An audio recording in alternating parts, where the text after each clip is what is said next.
I think the bass lines are essential to making a really good track, and it can completely change the track itself. So you might have some basic drums underneath there, but if you get a grooving bass line that's subby, then it straight away can change the dynamics and make a mediocre track into a really good track. So I think bass lines are essential when it comes to that, and there's so many different ways of getting that as well. So in this particular track, I've got a 303 sample in there which I've chopped up and got together, and I've created the groove that it is now. But that's just for this particular track. You can have just a standard bass sample, put it into simpler, and then create your own groove. It's just each to their own. I think this track works really well with the elements that I've used.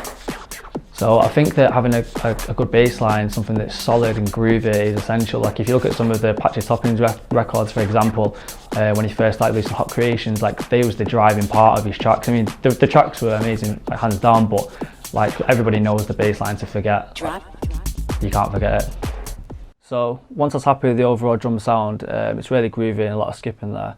I knew I wanted a bass sound that matched.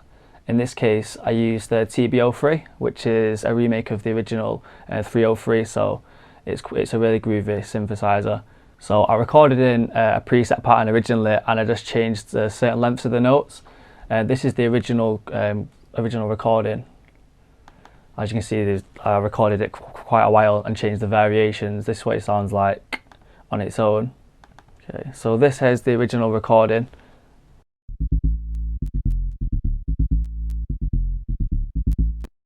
But even though it is groovy, it's quite repetitive, so there's certain parts where I deleted notes and added them just to give it a little bit more variation. As you can see with the two waveforms here, they're slightly different. So this is what the original one sounds like.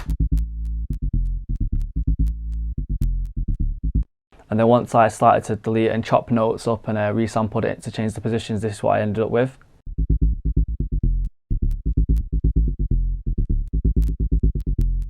So as you can hear, it's a lot more skippier. I think there's a lot of groove in there as well.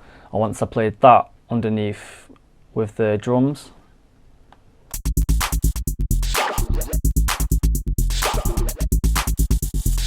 so it's really groovy, really bouncy. There's a lot of energy in there as well. Once I was happy with the groove pattern itself, then I moved on to the processing of it, which in this case wasn't actually that much. It was a case of side chaining.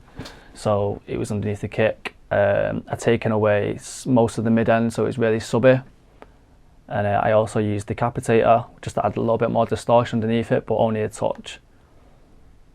As you can see there, the mix, the dry to wet, is only a tiny bit, and it's just literally to give it a tiny bit more distortion and a little bit more sub as well.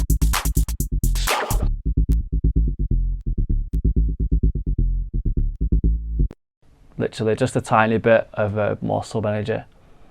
So I'll play that now underneath with the kick.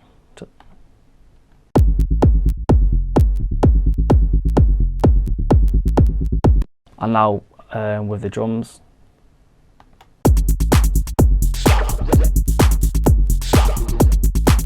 So the mix now has a lot of energy in there. It's really groovy, really skippy. So the sidechain on this is actually really important because it's quite a prominent bass. The reason why it's sidechained as well is to make sure that the kick's the centre point of the track. I'll play just the group together. So I've made this sidechain here quite tight because I wanted the kick to the centre point and then the bass to flow around it and not overtake it. It's a case as well that the levels aren't too high. So with this particular track, I know I wanted it to be really bouncy, and the 303 was perfect for that. However, there is just a lot of synths and a lot of bass sounds. It's literally just for the groove that you want, and you can make a bass out of anything. I know the operator in Ableton's really good. So for this track itself, I used my 303 just because I knew it was going to fit the sound and going to give it a really good bounce. However, there is other plug-in alternatives you can use. I know Roland's got a really good replica of a 303. It's dependent on the track itself though. Different sounds work for different tracks.